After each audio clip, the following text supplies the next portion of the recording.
First question, భారతదేశంలో ప్రవేశపెట్టిన వాటిలో దేశ శాసన వ్యవస్థలో దిశభా విధానాన్ని ప్రవేశపెట్టిన చట్టం. ఆన్సర్ 1919 కౌన్సిల్ చట్టం. నెక్స్ట్ క్వశ్చన్, మొట్టమొదటిసారిగా కేంద్ర రాష్ట్రాల మధ్య అధికారాలను వేరు చేసి ప్రత్యేకంగా ఏర్పాటు చేసిన చట్టం. ఆన్సర్ 1919 భారత్ కౌన్సిల్ చట్టం. నెక్స్ట్ క్వశ్చన్, 1935 చట్టంలోని ముఖ్య అంశం. ఆన్సర్ రాష్ట్రాలకి స్వయం ప్రతిపత్తి. నెక్స్ట్ క్వశ్చన్, 1919 చట్టం ద్వారా ప్రవేశపెట్టిన ద్వంద్వ పాలన విధానంలో మార్పునకు సిఫారసు చేసిన కమిటీ. Answer Simon commission. Next question, 1935 భారత ప్రభుత్వ చట్టాన్ని కొత్త బాండేజ్ చార్టర్గా వర్ణించింది. ఆన్సర్ నెహ్రూ. నెక్స్ట్ క్వశ్చన్, ఆంగ్లేయులు గుడ్ గవర్నెన్స్ ఇన్ ఇండియాగా వర్ణించిన చట్టం. ఆన్సర్ 1858వ చట్టం. నెక్స్ట్ క్వశ్చన్, గవర్నర్ జనరల్ కార్యనిర్వాహక మండలిలో భారతీయులకు మొదటిసారిగా ప్రాతినిధ్యం కల్పించిన చట్టం. ఆన్సర్ 1909 కౌన్సిల్ చట్టం. నెక్స్ట్ క్వశ్చన్, గవర్నర్ జనరల్కు ఆర్డినెన్స్ జారీ చేసే అవకాశాన్ని కల్పించిన చట్టం. ఆన్సర్ 1861 చట్టం.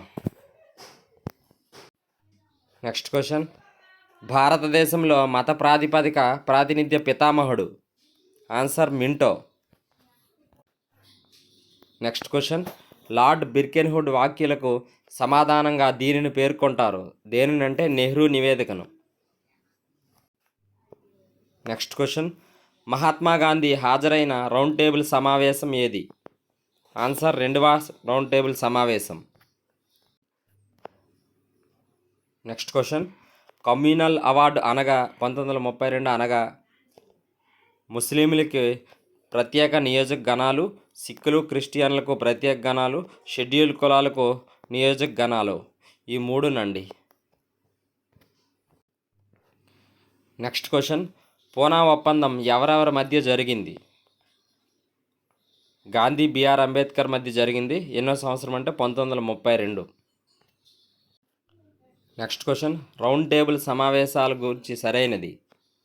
1930 నుంచి 1932 వరకు లండన్లో 3 సమావేశాలు జరిగాయి.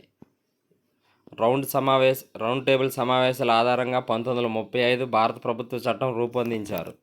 సైమన్ కమిషన్ నివేదిక ఆధారంగా రౌండ్ టేబుల్ సమావేశాలు జరిగాయి. ఈ 3 సరైనవే.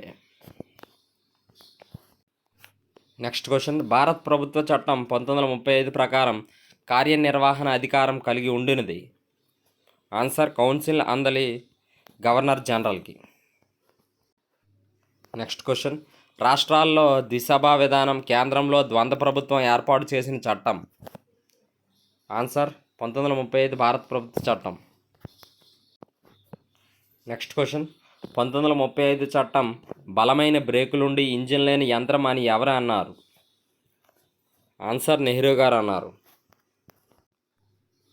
నెక్స్ట్ క్వశ్చన్, ప్రత్యక్ష ఎన్నికల విధానం స్త్రీలకు ఓటు హక్కు కల్పించిన చట్టం ఏది. ఆన్సర్ 1909 చట్టం. 1919 చట్టం. ప్రత్యక్ష ఎన్నికలు మరియు స్త్రీలకు కూడా ఓటు కల్పించారు 1919 చట్టంలో.